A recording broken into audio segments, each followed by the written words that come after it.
un pequeño punteo de algunas cosas que quedaron pendientes. Ariel, yo te quería hacer una consulta con respecto a la resolución por matriz. Sí, sí, decime. Yo lo que había encontrado que le dicen resolución por matriz o de rigidez, ¿puede ser eso a lo que estaban apuntando ustedes o era otra cosa?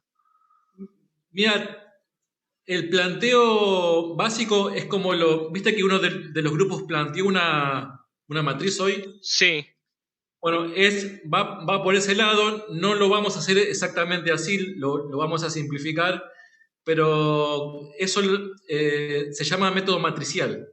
sí. Se lo encuentra así en la mayoría de los apuntes y la mayoría de los libros. Igual lo vamos a explicar en clase, creo que eso lo vamos a ver la clase que viene, cuando vemos un ejemplo, directamente lo vemos con el ejemplo, Ah, bueno, listo. Gracias, esa era mi duda. no por nada.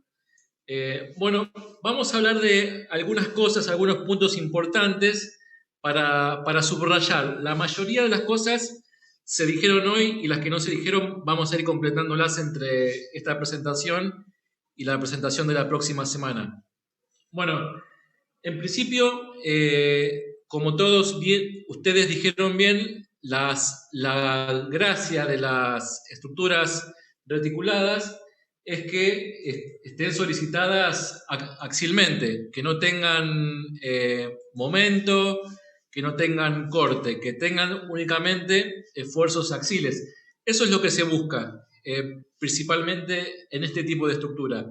Para que se logre, bueno, se tiene que cumplir algunas de las cosas que están un poquito más abajo indicadas. En primer lugar, vamos a repasar esto de que la barra tenga eje recto. Imagínense que tenemos esa barra de reticulado y tenemos una carga que la comprime, acá que vale P, que se equilibra con esta otra carga P que tenemos en el extremo opuesto. Bueno, ¿qué pasa cuando la barra no tiene eje recto, no? Vamos a, vamos a borrar esa barra que tenía eje recto y vamos a hacer otra. Vamos a suponer que la barra es esta ahora. Ahí. Bueno, lo que sucede es cuando la barra deja de tener eje recto es que aparecen otros esfuerzos internos. ¿Cómo me doy cuenta? Bueno, planteando el diagrama de cuerpo libre. Fíjate, si vos a esa barra la cortás por acá, por ejemplo, y haces el diagrama de cuerpo libre, voy a borrar esa parte de la barra ahí. Supongamos que la represento de esta manera acá, ahí. Supongamos que fuese ahí. Y acá yo quiero plantear el equilibrio. Ustedes se acuerdan que lo charlamos varias veces hoy, que por más que sea una estructura reticulada, siempre tiene que estar en equilibrio de forma general, y si yo aíslo parte por barra, parte por parte o barra por barra. ¿Qué quiere decir eso acá? Bueno, para equilibrar esa parte de la estructura, obviamente, si hace fuerzas, sumatoria de fuerzas verticales, acá obviamente tiene que aparecer una fuerza P que la equilibre. Pero ¿qué pasa con el momento? Porque si vos haces la sumatoria de fuerzas, suponete que ese punto que está ahí lo llamás A, punto A, ¿qué pasa si querés tomar sumatoria de momentos respecto de ese punto? Y bueno, si vos querés plantear el momento ahí, vas a obtener que el momento en A es igual a P por distancia, siendo que llamamos a esta la distancia que genera el momento. Con lo cual, automáticamente acá tiene que aparecer un momento, una fuerza de momento, que termine de equilibrar la cuestión, que termine de poner equilibrio. Voy a hacer un zoom en el punto A. Si yo hiciera un zoom ahí, vamos a dibujarlo de este lado, tendría una vista más o menos así. Ese es el punto A.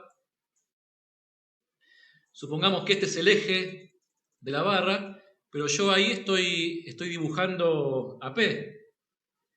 P que está equilibrando, y este momento, recién con este momento, cuando se adiciona, se alcanza el equilibrio.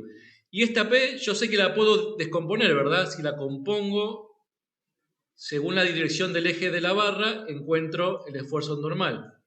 Y si la descompongo perpendicular al eje de la barra, encuentro el corte. Con lo cual, ahí queda en evidencia que cuando el eje de la barra no es recto, aparecen esfuerzos de flexión y esfuerzos de corte que se adicionan al esfuerzo normal, ¿sí? Por eso es que esta es una de las hipótesis más importantes, que las barras tienen que tener eje recto. Háganle una captura de pantalla si se quieren guardar esto antes de que borre todo. Ahí lo voy a borrar.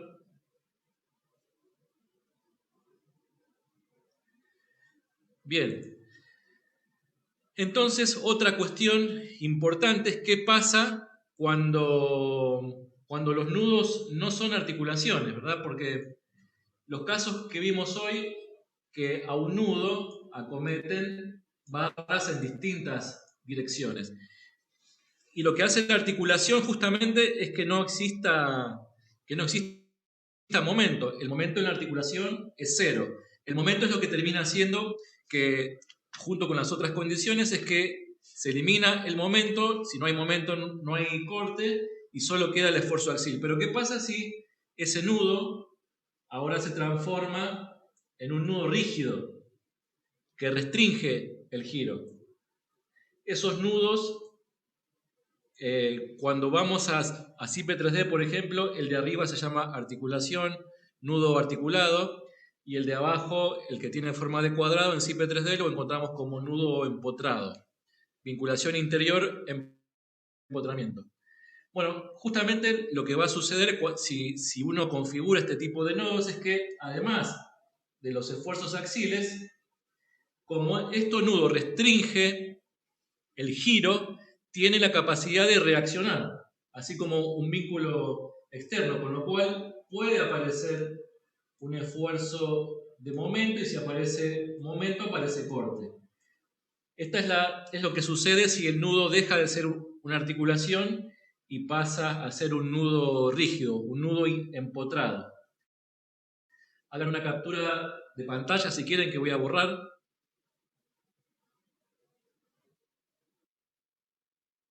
Sí.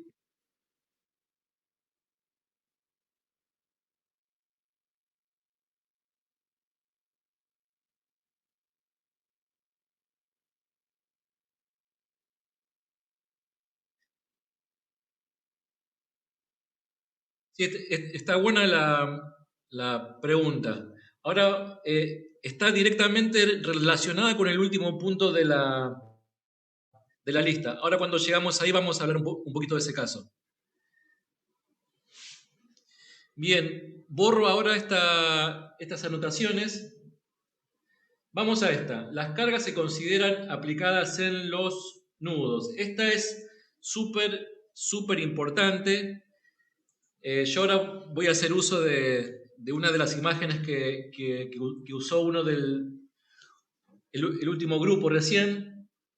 Esta es la imagen típica de una estructura reticulada. Imagínense que en la cubierta metálica aplicamos una sobrecarga de cubierta que para la norma se llama LR. Esta carga es de tipo gravitatoria y es superficial. Por ejemplo, no sé, 1 kilonewton por metro cuadrado. Esta carga directamente aparece en la chapa.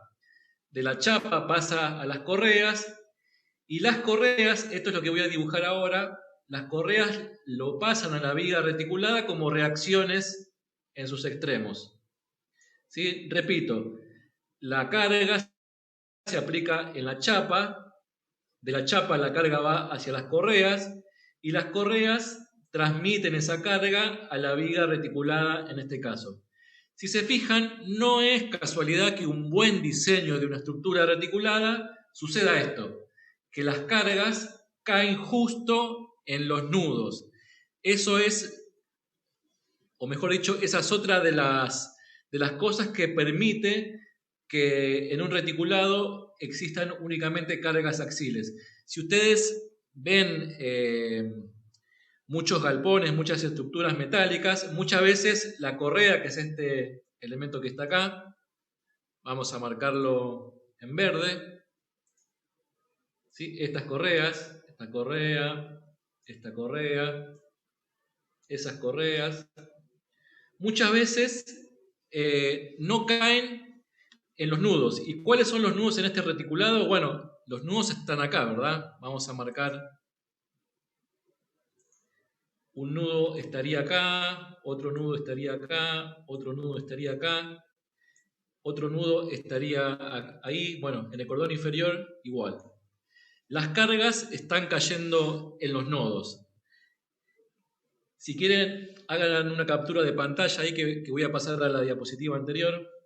Bueno, ¿qué pasa cuando la carga no cae en el nodo? Pasaría lo siguiente. Imagínense, vamos a dibujarlo acá por acá arriba.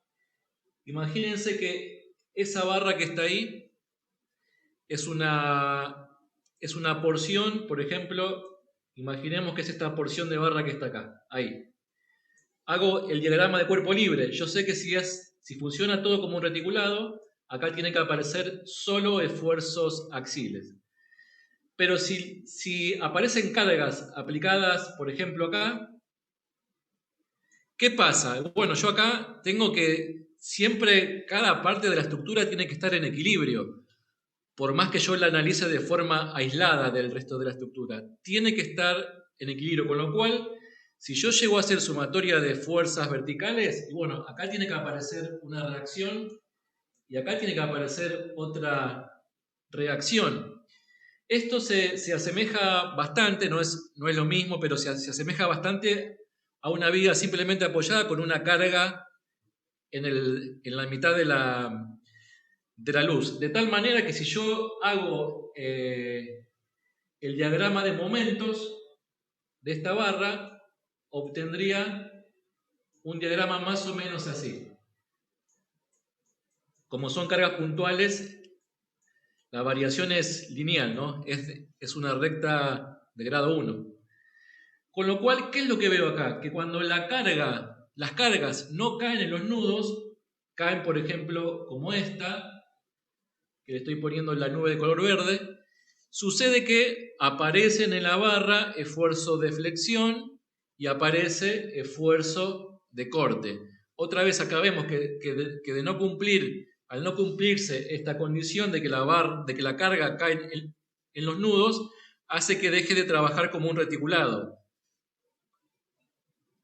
Hagan una captura de pantalla que ahora sí paso al anterior. Vamos a esta. La última de las condiciones, hay que preguntaba también lo diácono, dice que las barras concurren a un único punto nodal. ¿Qué quiere decir esto? A ver si encuentro una imagen rápida. Bueno, vamos a suponer que tengo una chapa, más o menos así. En esta chapa acomete una montante, acomete, vamos a ponerlo así, acomete el cordón inferior y acomete, vamos a dibujarlo en un ratito, unas diagonales. Quiero dibujar las rectas de acción. Supónganse que esta es el eje de la montante, que este es el eje del cordón inferior, supongamos, que este es el eje de la diagonal, que pasa por ese punto, y que este es el eje de la otra diagonal, que ahora voy a terminar de dibujar. Imagínense que esta es una diagonal y que esta es otra diagonal. Bien, ¿qué es lo que pasa? Este es el caso de la unión de un puente que pareciera rígida más que una articulación. A pesar de que estas uniones son más bien del tipo rígida, otra de las cosas que permite despreciar esos pequeños momentos que se puedan llegar a formar es que los ejes se corten en un punto. ¿Por qué? Porque vos acá acordate siempre que vas a tener esfuerzos axiles, que pueden ser así, podría ser así, podría ser así, bueno, acá podría ser así, acá podría ser así. Cuando acá hay mucho para conversar, ¿no? Vamos a conversar en función de la instancia de la carrera en que ustedes están, que es segundo año. Esto lo van a ver en profundidad cuando lleguen a estructuras metálicas. En principio, ese nudo se comporta como una articulación o como empotramiento. La respuesta es, se comporta un poco como ambas, pero más hacia un empotramiento. ¿Por qué? Porque no es una articulación perfecta. Sería una articulación perfecta si vos acá colocás una rótula que permita libremente el giro y ahí acometen estas barras que tenés acá. Eso es una articulación perfecta y ahí está 100% asegurado de que no vas a tener momento. ¿Qué es lo que pasa en la realidad?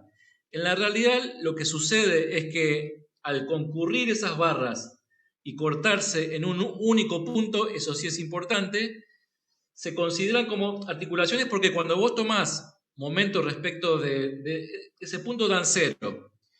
La norma, por supuesto, tiene en cuenta esos detalles cuando vos vas a calcular las barras y también cuando vas a calcular las uniones, que en realidad existe un pequeño momento ahí y se tienen en cuenta en el cálculo. De todas maneras, la norma ahí cuando las barras acometen a un punto te permite tomarlo como si fuera una articulación perfecta. De todas maneras, en un cálculo real se lo suele tomar como un nudo rígido y ahí la verdad es que se desarrollan momentos, pero son muy pequeños. Lo correcto, si a ustedes el día de mañana les toca hacer un cálculo como este, debieran modelarlo como un nudo rígido. Cuando ustedes calculen van a encontrar que el esfuerzo predominante va a ser el esfuerzo axil y van a aparecer momentos muy pequeños y cortes muy pequeños, casi despreciables. No sé si ahí respondí tu pregunta, Diácono.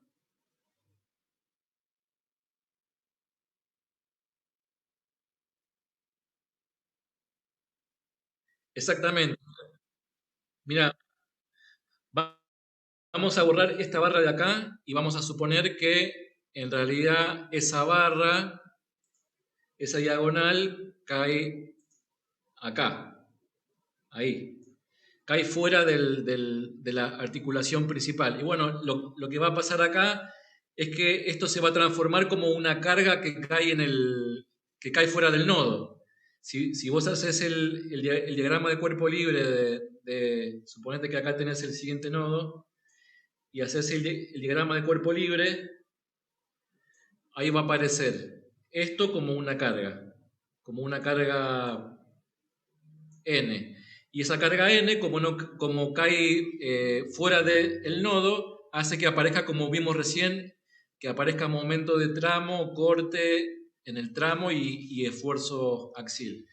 Con lo cual, acá repasamos básicamente qué es lo que pasa cuando no se cumple cumplen algunas de estas condiciones.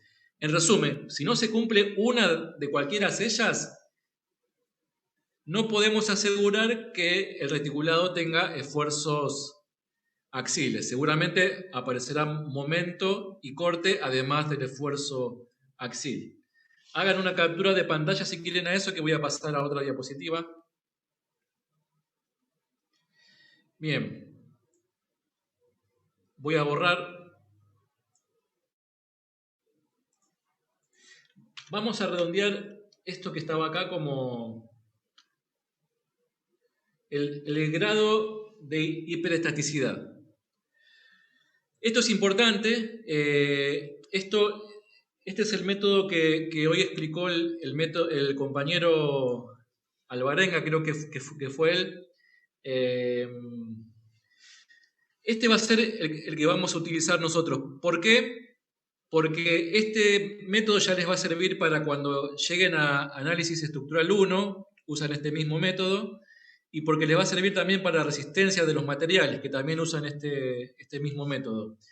Vamos a ver en esta figura de análisis en qué consiste. A ver, por supuesto que todos estos nudos son articulaciones, ¿verdad? Acá hay rótulas, rótulas, rótulo acá y rótula ahí. Bien. Bueno, lo primero que tenemos que hacer es contar el número de nudos para este método. Vamos a ir poniéndole nombre, ahí en color, el nudo 1. Vamos a cambiarle el color ahí. Nudo 1, nudo 2, nudo 3, nudo 4, nudo 5, nudo 6. Por supuesto que en este caso el orden no importa. Contamos el número de barras. Barra 1, barra 2, barra 3, barra 4, barra 5, barra 6, barra 7, barra 8 y barra 9. Número de reacciones que va a desarrollar este sistema. Como tenemos un apoyo móvil y un apoyo fijo a la izquierda, desarrolla 3 reacciones de vínculo externo. Bien, este es un concepto que hay que tenerlo bien claro de dónde sale. Número de desconexiones. ¿A qué llama esta metodología? Al número de desconexiones. Si vos tenés una articulación y ahí acomete una barra, la primera barra no se cuenta, esa que está ahí de color rosa, pero si acomete una segunda barra, decimos que lo contamos como una desconexión. Vamos a hacer un segundo ejemplo acá. La primera barra que acomete no se cuenta, pero si acomete una segunda barra se cuenta como 1, la siguiente se cuenta como 2. Y vamos a hacer un tercer ejemplo de a qué llama número de desconexiones este método. Otra vez, la primera barra que acomete a una articulación, noten que estoy hablando de articulaciones cuando barras acometen a articulaciones. Acá esta se cuenta como 1, esta se cuenta como una segunda barra que se desconecta y esta se cuenta como una tercera barra que se desconecta. A esta, para ponerle algún nombre, le podríamos poner caso 1, cuando se desconecta una, caso 2, cuando se desconectan 2, y caso 3, cuando se desconectan 3. Entonces, ahora vamos a analizar el reticulado. Una consulta. Sí. ¿Podríamos decir entonces que el número de desconexiones de una articulación es la cantidad de barras que llegan a la articulación menos 1. Exactamente, sí, sí. Así si querríamos encontrar una expresión general, sería exactamente esa, tal cual. Dale, gracias. Bien, entonces vamos a escribir acá en color verde el número de desconexiones que vamos encontrando. En el nudo 1 encontramos una desconexión, que por simetría, acá este también tiene una desconexión. Vamos al nodo 2, ahí tenés dos desconexiones, por simetría, en este nodo 2 tenés dos desconexiones. Y vamos acá al nudo 3, acá tenés también dos desconexiones. Y acá tenés, si te pones a contar, tenés la barra 5, 7, 8, 9 y la 6 que acometen al nodo 6. Con lo cual tenés 4 desconexiones, ¿verdad? Bien. Si sumás todas, acá tenés 6 por acá arriba. 6 y 4, 10, y 2 de las puntas, tenés 12 desconexiones. De ahí surge este número de desconexiones como 12. Bien, otra cosa que vamos a necesitar son las incógnitas del problema.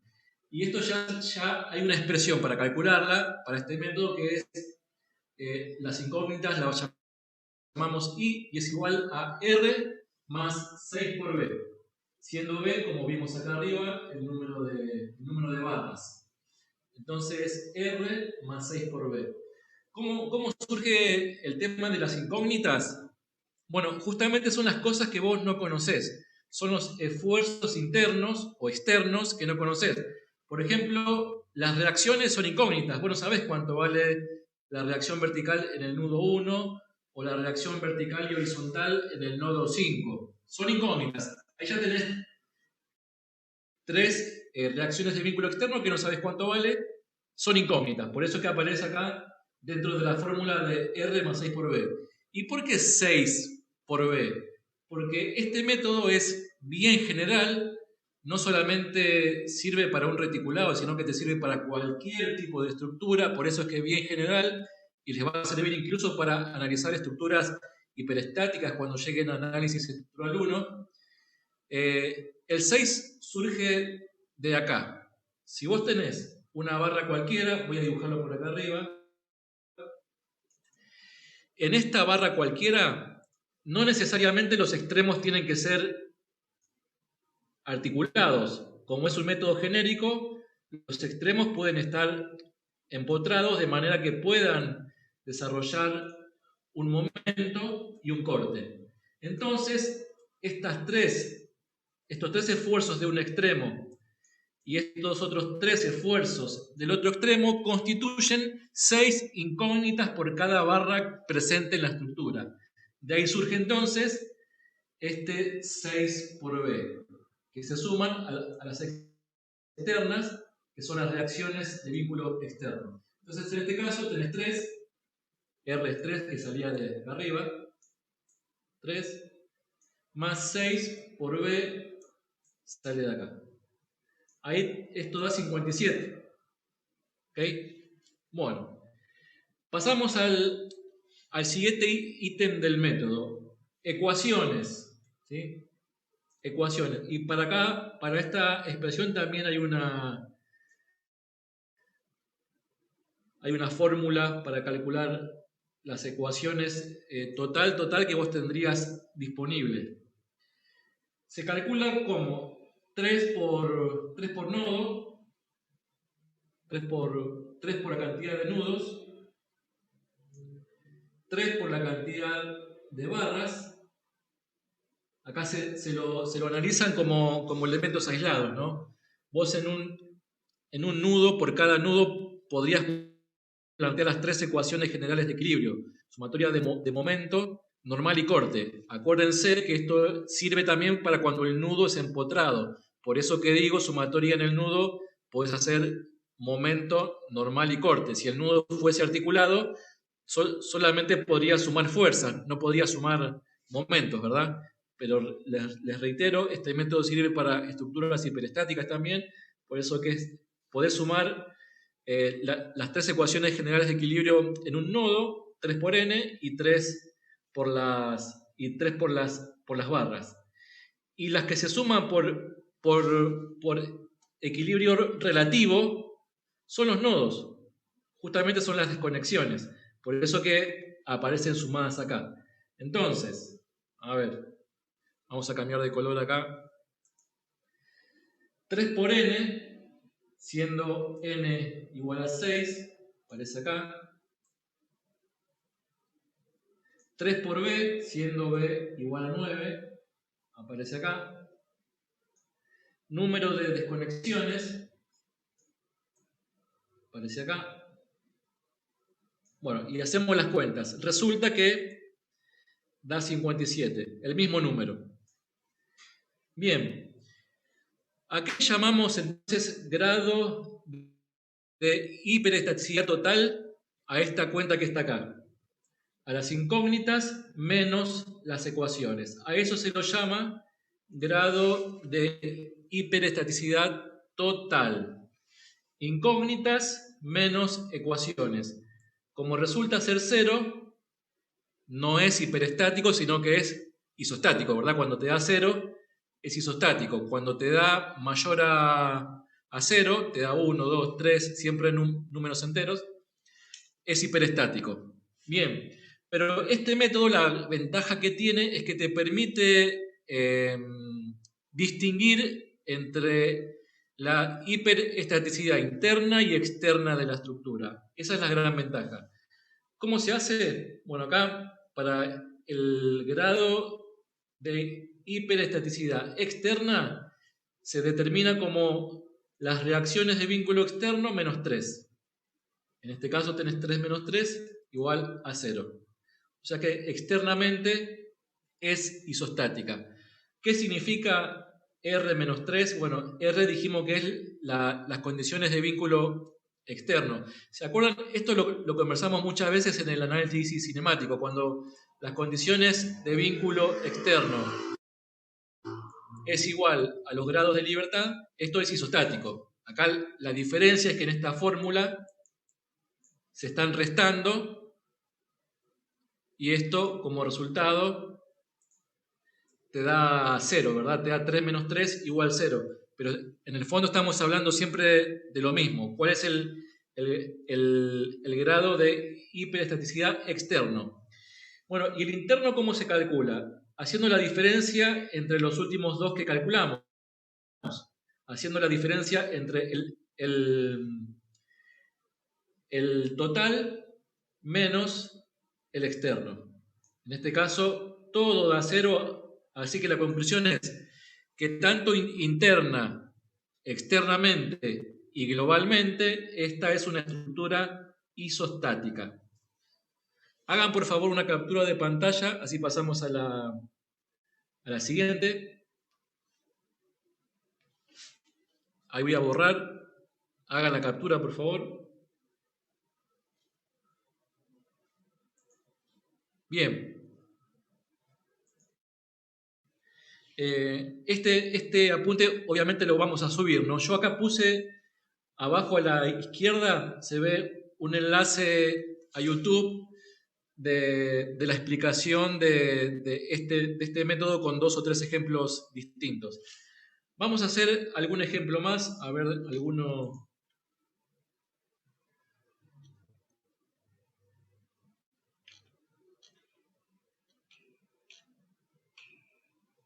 Vamos a hacer este que va a resultar corto. A ver, ¿qué tenemos acá? Vamos a arrancar de 0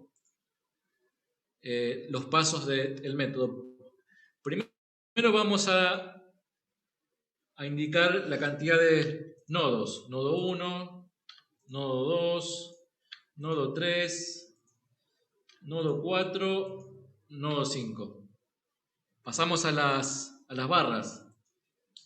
No importa el orden, barra 1, barra 2, barra 3, barra 4, barra 5, barra 6, barra 7, barra 8. Tenemos, como indicamos acá, 5 nudos, 8 barras. reacciones de vínculo externo, ¿cuántas voy a tener? Bueno, si tengo un fijo y un móvil, voy a tener 3.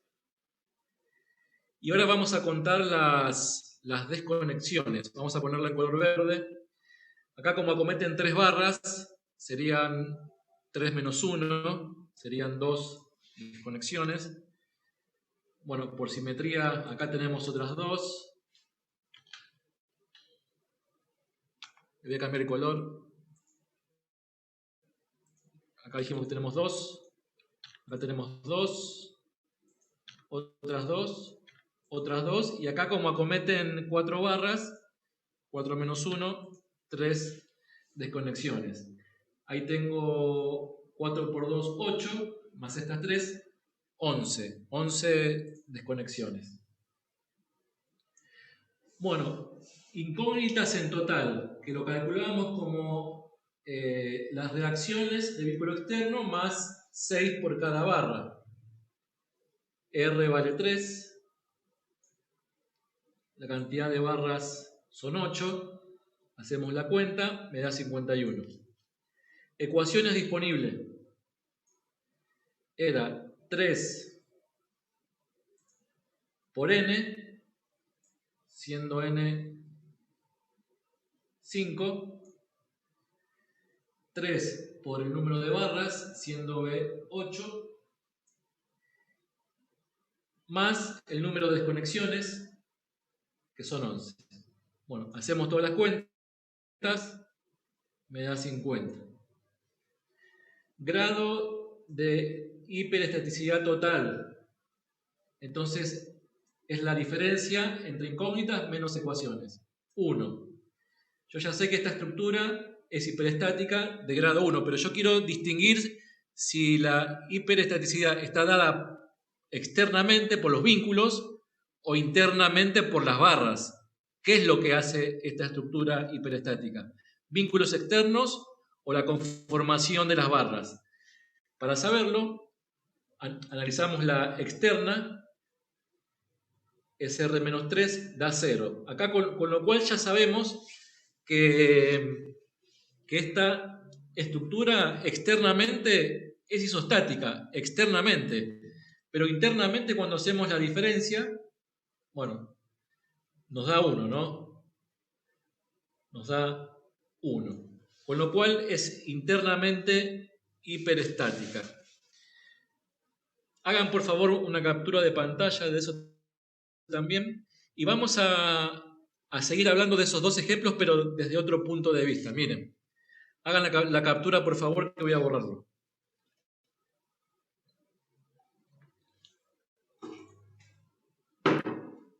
Bueno, voy a volver un poquito al ejemplo anterior para indicar la otra expresión que apareció en las presentaciones, que se llama condición de rigidez, y que se trata, en el fondo, otra vez, de comparar las incógnitas con las ecuaciones disponibles. Es una forma distinta a esto, pero lo que pasa es que no me permite diferenciar si lo que lo hace hiperestática son las barras internas o los vínculos externos, pero por lo menos me da el valor global. ¿En qué consiste? Bueno, en cuanto a las incógnitas, si esto es un reticulado, ¿sí? Estamos hablando de una estructura reticulada, por cada barra existe una incógnita. ¿Cuál es esa incógnita de cada barra? Bueno, su esfuerzo axil. Eso es lo que no conozco. Si esto es un reticulado y las barras solamente tienen esfuerzo axiles, de cada barra lo único que no conozco es su esfuerzo axil. Por eso que se cuenta como una incógnita por cada barra. 1, 2, 3, 4, 5, 6, 7, 8, 9 incógnitas internas. Acá tengo otras 2, 9.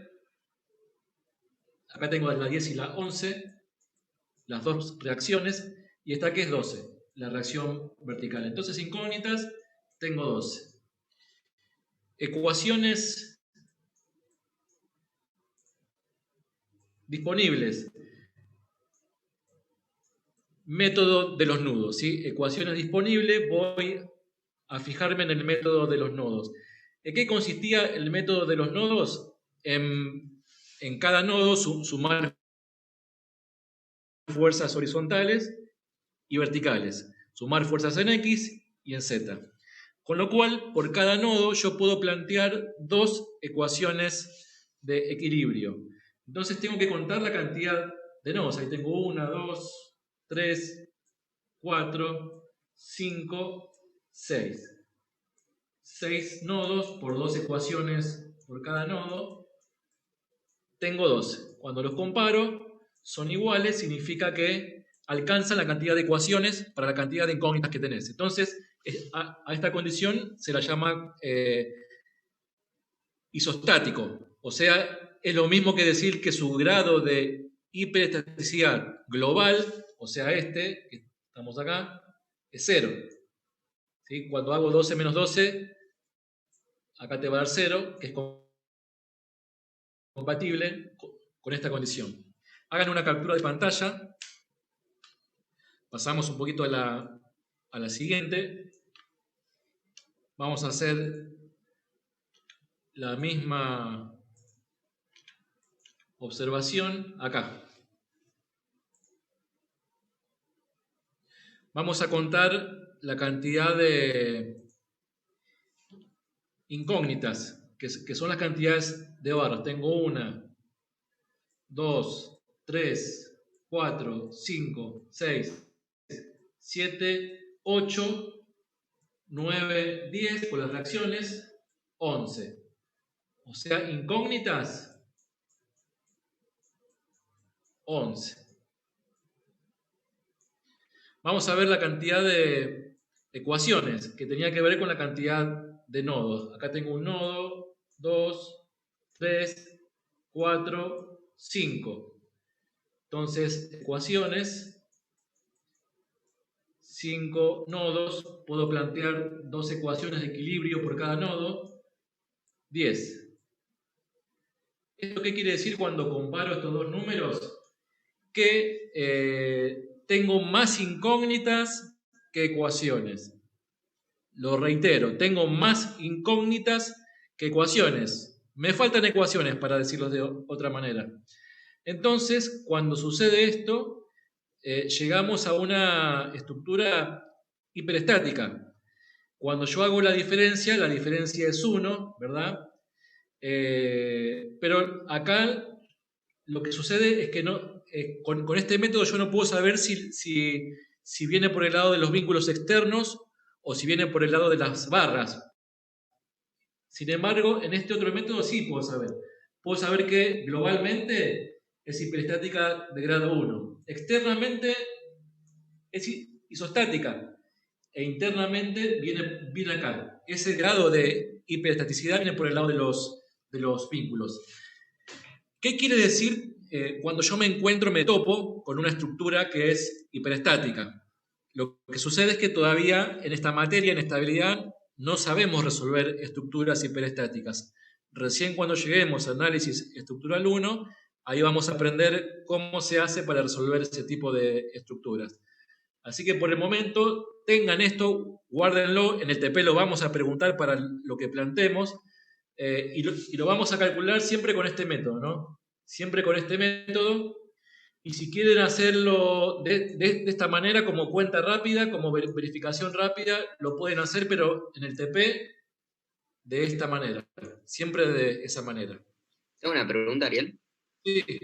Viste que si lo hacemos por el método de la derecha, podés saber el global, el grado de hiperestaticidad global. Sí. Después, para saber si es externa o internamente hiperestático, ¿no podrías pasar a la ecuación de R-3? Acá. Claro, o sea, teniendo el valor de la global por el camino rápido, pasás a ese segundo camino. Sí, se podría hacer, pero en este caso se ve fácil. Hay casos en que no se ve tan fácil como ahora. Yo acá Mirá, voy a borrar un poquito acá. Puse otros ejemplos para que los repasen ustedes, donde no se ve tan fácil a veces, por ejemplo ahí, ¿de dónde viene? Por ahí esta estructura que está acá, vos la analizás y resulta que es isostática, ¿viste? Así como está, es hiperestática, pero hasta que ustedes tengan la gimnasia de poder deducirlo, a veces es fácil, otras veces como la que está ahí en pantalla no es tan sencillo. Así que este método, que es bien general, te sirve para cualquier caso, incluso donde yo no me doy cuenta todavía si es isostática o hiperestática. ¿Ok? Ariel, Bien. perdón, quería agregar Sí. una cosita en la imagen anterior, la del primer, en esa. Sí. Ahí. Para los que están, digamos, bien orientados y bien metidos en tema, es importante siempre hacer el análisis completo. ¿Sí? Para los que todavía están medio perdidos en el tema de reticulados, su generación, cuáles son los que vamos a poder resolver y no, quería dejar una pequeña aclaración de un método más, más casero, más simplificado para poder identificar qué tipo de reticulados podemos al golpe de vista rápidamente resolver y cuál requiere un análisis un poco más profundo. ¿Sí? Nosotros estuvimos viendo en la presentación de hoy que todo parte de un triángulo elemental. Ahí está. Todo parte... Ahí está. Sí, justamente. Todo parte de un triángulo elemental, ¿sí? Que nosotros lo podemos, por ejemplo, elegir, que es este, una cadena cerrada de 3 chapas, ¿sí? Con las articulaciones no alineadas. Eso se comporta como una sola chapa. Más la vinculación externa, que es el apoyo fijo, el apoyo móvil, y la recta de acción del apoyo móvil no pasando por el punto fijo, nosotros ya sabemos que ese primer triángulo rosado está fijo, ¿sí? Está fijo. Bien. La forma correcta de generar un reticulado a partir de un triángulo elemental como es este, es seguir sumándole barras de a pares, concurrentes a un nuevo nudo rígido, articulado. Perdón. Sumando, grábenlo esto, anótenselo bien, sumando barras de a pares concurrentes a un nudo articulado. ¿Sí? Le estamos agregando 2 barras, la barra 1 y la barra 2, las azules, que son concurrentes a un nuevo nudo que es articulado. ¿Y de dónde salen? De 2 de los nudos articulados del triángulo fundamental, ¿sí? Bien. Como paso siguiente, podemos agregarle otro nuevo elemento reticulado de a pares, siempre. 2 barras de a pares, en este caso las amarillas, ¿sí? Las barras amarillas. 1 y 2, se las agregamos de a pares a un nuevo nudo articulado, ¿sí? Concurrentes a un nuevo nudo articulado, saliendo de otro nudo, de los otros 2 nudos articulados del triángulo fundamental, que es el rosa. Hasta ahora todo esto se comporta como una sola chapa y todas fueron generadas de la manera correcta. ¿Ok? Teóricamente, para poder agregarle otro elemento reticulado, ¿qué tendríamos que sumar ahora? 2 barras que sean concurrentes a una articulación. Bien, 2 barras que sean concurrentes a una nueva articulación, ¿sí? 2 barras que sean concurrentes a otra nueva articulación, a otro nuevo nudo articulado, y que salgan de otras 2 barras, ya de otros 2 nudos articulados. Exactamente. Este ejemplo que está dibujando Ariel sería el correcto, digamos, para generar otro nuevo reticulado que en realidad se adosa al anterior. ¿Está? ¿Estamos de acuerdo? Pero si yo agrego una sola barra, como estaba dibujado recién, y ya evidentemente hay algo que me tiene que hacer ruido. Acá hay algo que no me va a cerrar. ¿Qué es lo que no cierra? Bueno, que esta estructura tiene un grado de hiperestaticidad interna. De hecho, si tuviera que resolverla, no sé bien por dónde empezar a resolverla. Método de los nudos, sí. Método de las secciones, no. Algún método matricial puede ser. Pero eso es lo primero. Eso es lo primero. Nosotros tenemos que analizar a partir de un triángulo elemental, que es esa cadena cerrada de 3 chapas, empezar a agregarle de a 2, ir agregándole de a 2, concurrentes a una articulación nueva, ¿sí? Era eso. Y acá lo que voy a dibujar sería como S2, porque toda esta chapa que está acá, estos tres reticulados básicos, se comportan como una única chapa, como la chapa S2. Cuando vos cerrás los extremos,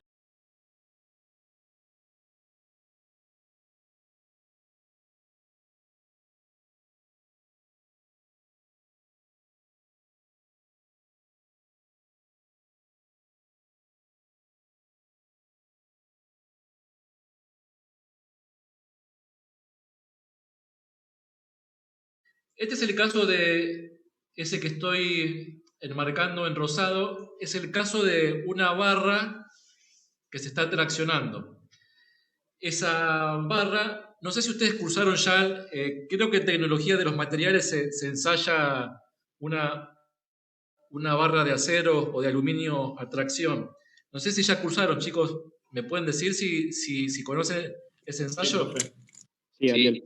Sí. Ah, buenísimo. Entonces, cuando ustedes hicieron ese ensayo, el diagrama de tensión de formación es básicamente ese que está acá en color rojo que estoy remarcando en celeste.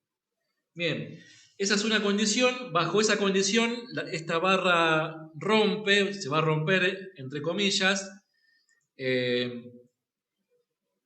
como estoy marcando acá en verde, generando una contracción en la barra, y en esa contracción la barra se termina rompiendo por tracción. Ese es un comportamiento, esa es una de las formas en la que se puede romper una barra de un reticulado. La otra forma es cuando se comprime. Vamos a ver acá. Cuando una barra se comprime, la forma en la que sale fuera de servicio, a veces se rompe, a veces pandea. Esta sería un caso típico de una barra que se comprime, esta que estoy marcando en color verde, y cuando esa barra se comprime, si es esbelta, le va a pasar esto. Ahí lo estoy poniendo en la nube verde.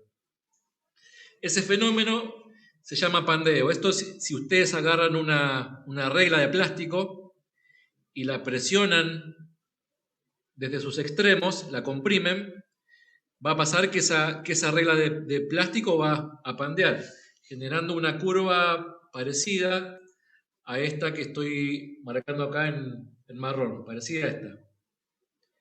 Ahora, ¿cómo suelen fallar las estructuras reticuladas? ¿A través de las barras que se comprimen o a través de las barras que se traccionan? ¿Qué es lo más común? Vamos a ver una pequeña presentación antes de responder esa pregunta. Voy a mostrarles un video de un ensayo de una barra, de un tubo metálico que se comprime.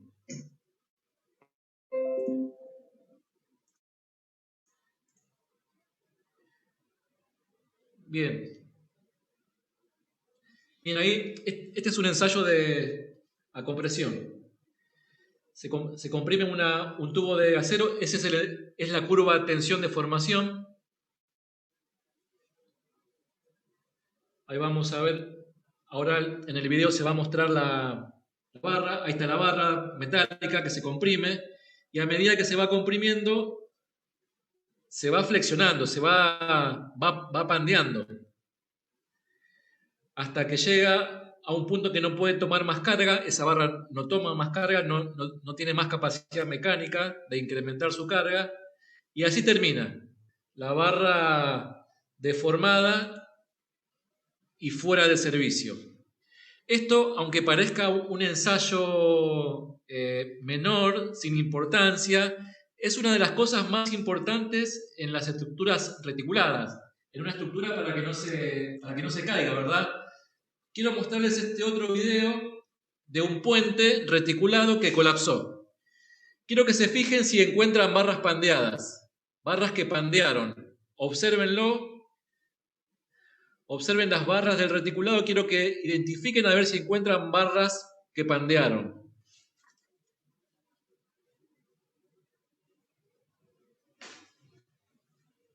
Bueno, ahí se ve una claramente, ¿verdad? En el cordón superior. En los casos reales de estructuras, uno generalmente no se suele equivocar cuando hace el cálculo en las barras que están traccionadas, porque esas son fáciles de calcular y el cálculo es muy directo, es muy difícil equivocarse. Uno generalmente se equivoca cuando calcula las barras que se comprimen. Esas son las más peligrosas, esas son las que pueden hacer que salga, que colapse, como en este caso, un puente, ¿verdad? Mira, yo acá te voy a... Perdón, voy a poner el video de vuelta. Acá te voy a marcar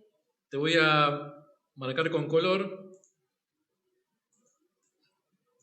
Bueno, no se puede, a ver. Lo voy a llevar acá.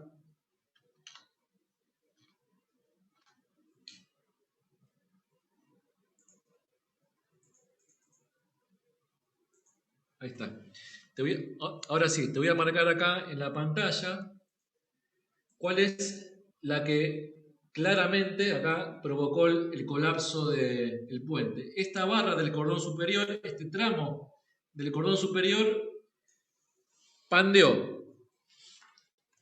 Salió fuera de servicio. Cuando una barra sale fuera de servicio como la que estamos viendo, es como si no existiera. Mira, yo te voy a mostrar acá... Vamos a hacer este ejemplo, a ver, antes de entrar al ejemplo del puente. Yo acá te puse 2 barras. Quiero mostrarte el estado de carga que le estoy poniendo.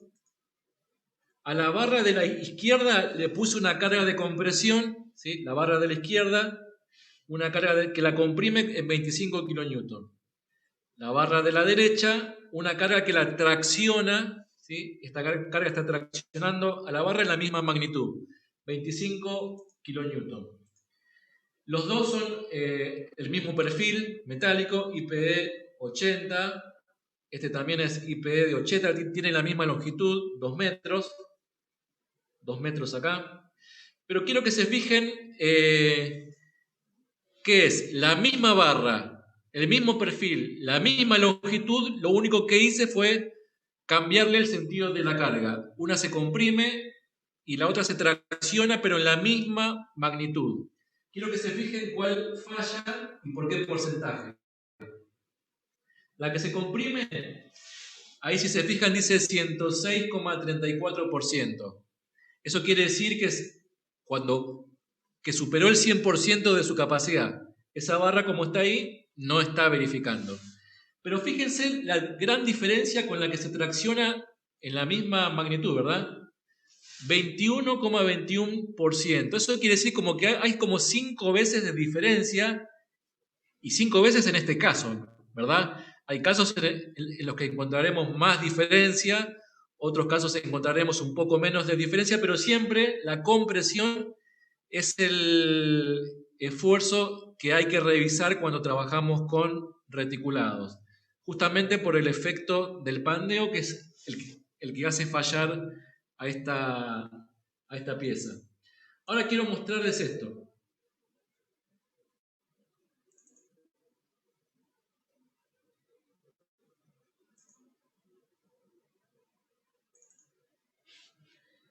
Acá yo me hice una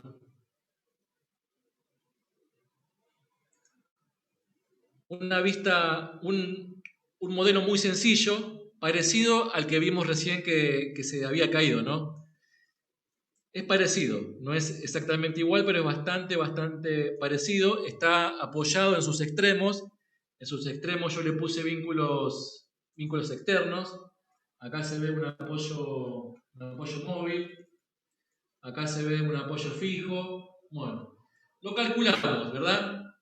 Quiero ver los esfuerzos axiles.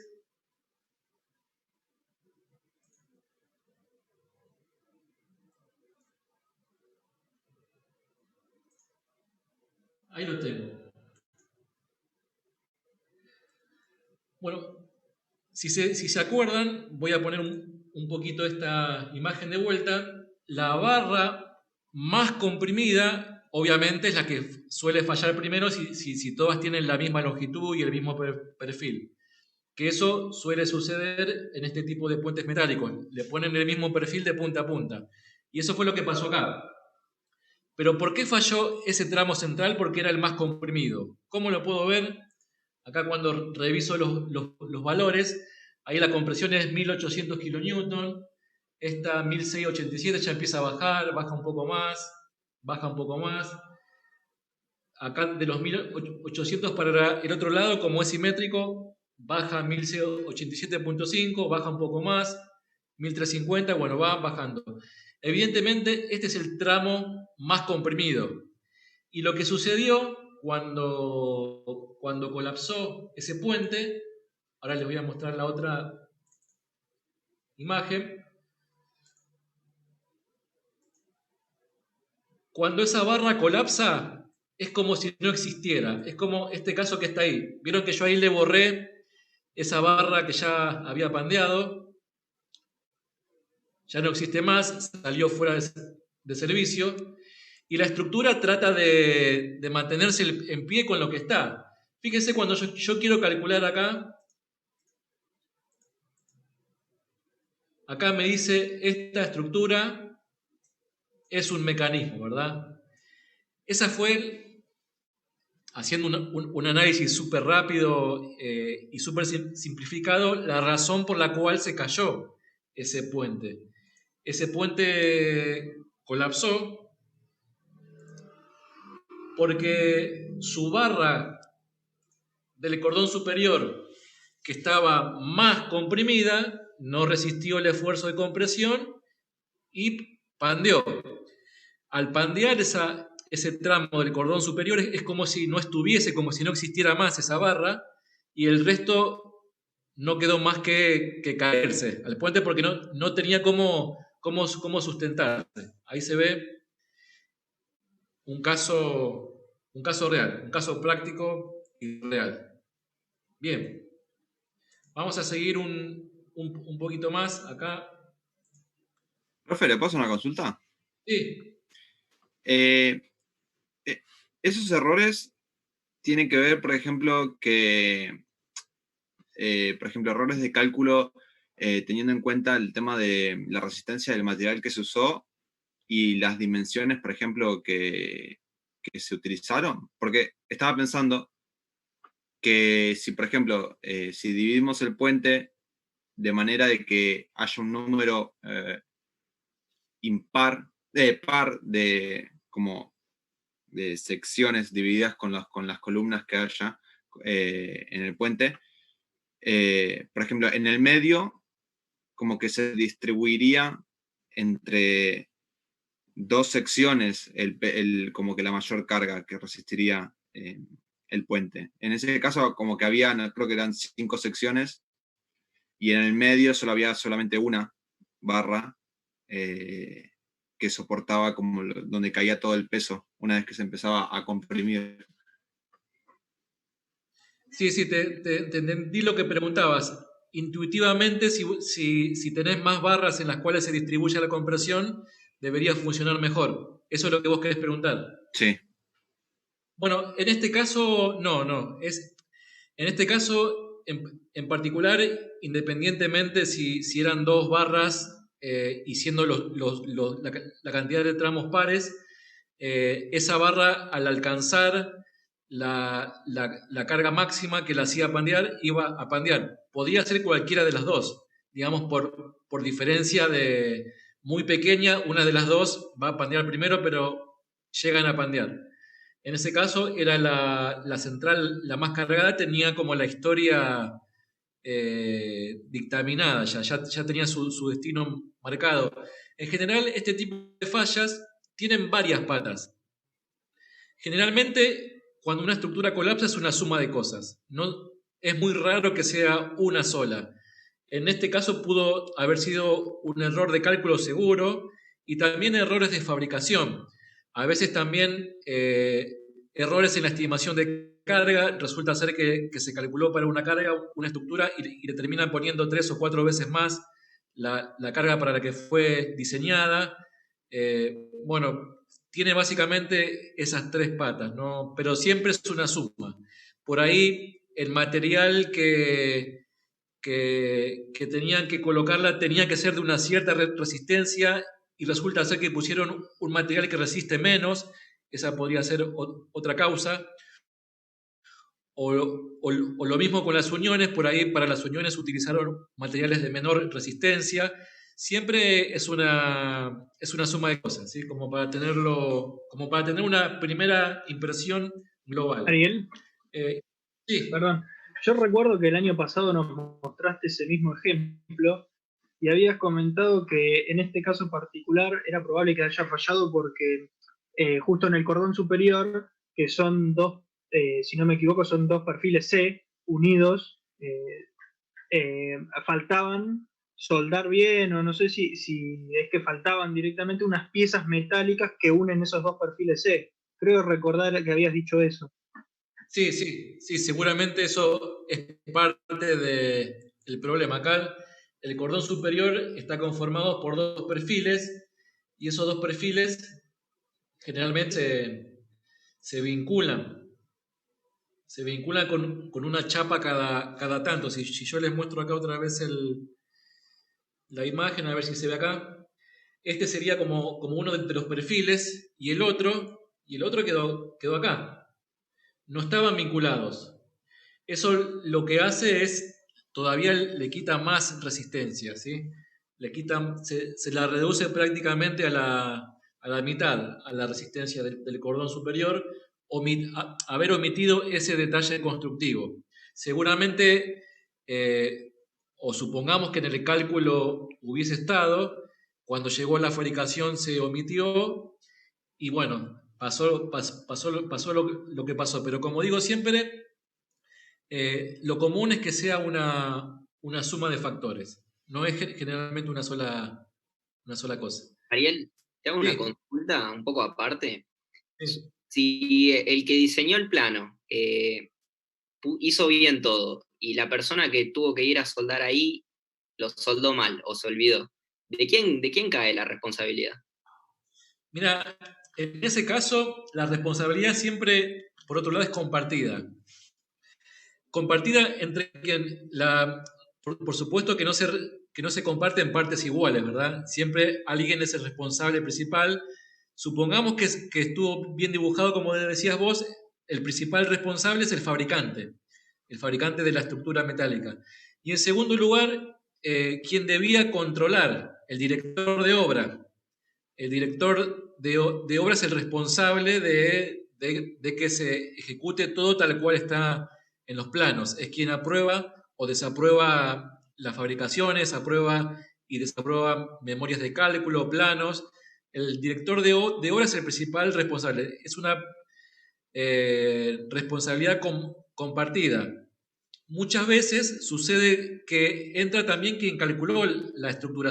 Vamos a agregarle un ingrediente más. El que calculó la estructura se olvidó de aclarar en sus planos que ahí los perfiles iban vinculados. Bueno, ahí tenés otro responsable más. Pero no es el único responsable, porque en la empresa que construye, en la empresa contratista principal, generalmente alguien revisa las memorias de cálculo. Alguien tuvo que haber detectado que faltaban esos errores, con lo cual acá ya nombramos por lo menos 4 controles que salieron mal, ¿verdad? Por eso nosotros somos muy, muy exigentes en cuanto a que no puede haber errores, ¿verdad? Si uno calculó la estructura o hizo el plano o tuvo que controlar el plano de otro o controlar la memoria de otro, no puede haber errores, chicos. Un error tonto, como pudo haber pasado en este caso, produjo la pérdida de una inversión millonaria, ¿verdad? Hay veces que reparar estructuras que están mal calculadas son muy costosas de reparar. Pero bueno, yendo a la pregunta original, es compartida la responsabilidad entre Y varios. menos mal que se cayó antes de ser inaugurado, profe. Sí. En este caso en particular se cayó Porque antes de... si caía en funcionamiento, iban un par presos, creo, ¿no? Sí, tal cual. Bueno, hay otros casos muy famosos. A ver si tengo algo para mostrarles acá. Bueno, pero no es una estructura reticulada ya, pero son fallos estructurales. Hay uno muy famoso, se llama Puente de Tacoma, que lo habrán visto en algún documental o... Bueno, ahí está la construcción. Bueno, ahí está el puente moviéndose, solo moviéndose por la acción del viento. Ahí fíjense que no hay ningún auto arriba, no se empezó a mover por la carga a la que estaba sometida, sino simplemente por la acción del viento. ¿Sí? Son detalles que si uno no los tiene en cuenta en el cálculo, después acá tampoco murió nadie, pero produce pérdidas millonarias, ¿verdad? Acá, digamos... Ese ejemplo lo habían dado en física, no me acuerdo hace cuántos años, que era por un efecto físico que no habían estudiado bien el tema del viento y entraba en resonancia, ¿puede ser? Sí, tal cual. El término correcto es resonancia. Igual quédese tranquilo que ustedes están a varios años de la carrera para llegar a ese concepto, que lo ven en análisis estructural 3, creo. Así que ya Tampoco. van a llegar. Igualmente, yo entiendo que al final se descubrió que ese puente particularmente no fue por resonancia que colapsó. Hasta donde yo sabía, Carlis, es que coincidió el periodo natural de la estructura con el periodo de la carga de viento, y eso fue lo que produjo el efecto de la resonancia. Para explicarlos en términos muy sencillos, el tema de la resonancia es, imagínense una hamaca, una persona en una hamaca, y hay una segunda persona que es quien empuja a la hamaca, ¿verdad?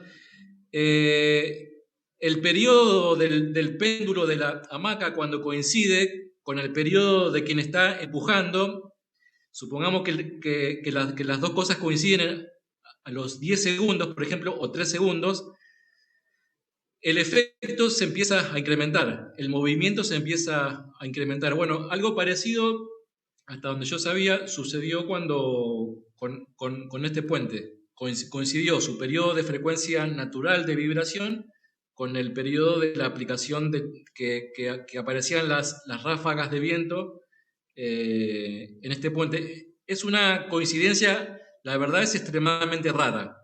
Es extremadamente rara porque si no todos los años veríamos un edificio que se cae, un puente que se cae, una casa que se cae.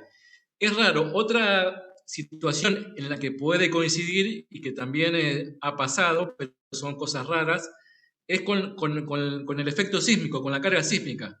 Hay veces en que el periodo de frecuencia natural de un edificio coincide con el periodo de oscilación sísmica y ahí se produce el colapso total de un edificio, por ejemplo. Eso sí ha pasado.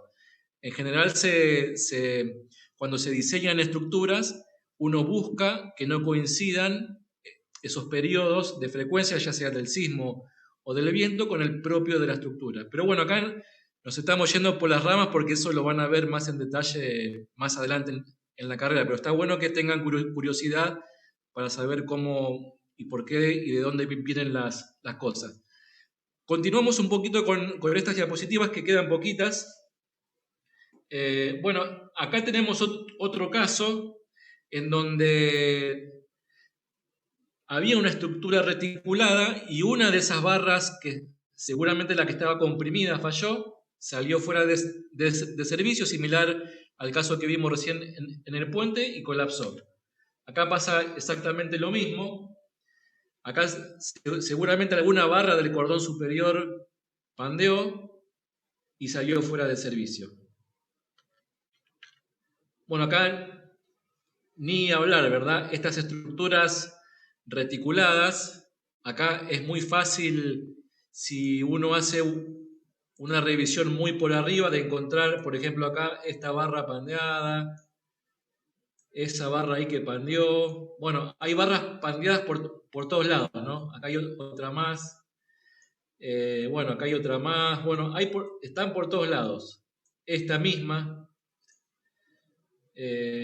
Bueno, y así si uno sigue buscando, son las barras. Generalmente en estructuras reticuladas, la compresión hay que tener mucho cuidado. Mucha revisión, revisar 2, 3 veces los cálculos, a ver si calculé bien la solicitación, fundamentalmente, y ver si hice correctamente todos los controles que tienen que ver con barras comprimidas y con barras que pueden pandear a raíz de la compresión que está sufriendo. Así que no tiene que ser una novedad para un ingeniero saber que tiene que poner el ojo ahí, en las barras comprimidas. Bueno, este es el puente que veíamos recién, el del ejemplo. Acá también vemos otra. Acá había una viga reticulada. Acá les voy a marcar una de las que se ven que están pandeadas. Acá, bueno, esta ni hablar, ¿no? Ahí. Esa barra era del cordón inferior. Seguramente fue la más comprimida, por eso fue la que falló. Hoy, en algún momento, alguien hizo una comparación, no me acuerdo de qué grupo fue, pero hizo una comparación de estructuras hiperestáticas y estructuras isostáticas. ¿Okay? ¿Qué es lo que pasa? Digamos, en general uno tiende a estructuras hiperestáticas porque son más seguras. ¿Por qué? ¿Qué pasaba si acá había otra barra más que sostenía la viga? Había otra barra más. Bueno, pasaba que si fallaba esta barra verde, que fue la que falló, había una segunda o una tercera o una cuarta barra de respaldo para poder tomar ese incremento de carga, esa modificación en el esquema estático. Ese tipo de estructuras que, entre comillas, le sobran barras son las que se llaman hiperestáticas. La verdad es que son más seguras cuando uno tiene dudas de cuando está haciendo un diseño de una estructura, tiene dudas de si va por ese lado, si no va por ese lado.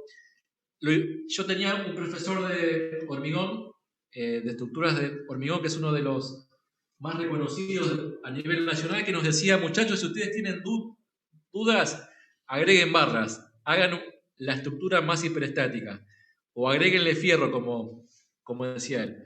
Bueno, pasamos a un ejemplo más, que también tiene que ver con las barras comprimidas. Bueno, acá ni hablar, ¿verdad? Es una estructura tipo puente como la que vimos recién, y acá otra vez es fácil encontrar barras que estaban comprimidas y pandeadas. Por ejemplo, acá tenés una,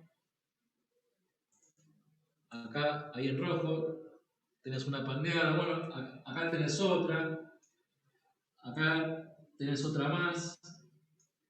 Bueno, si te pones a buscar, acá otra más con la montante.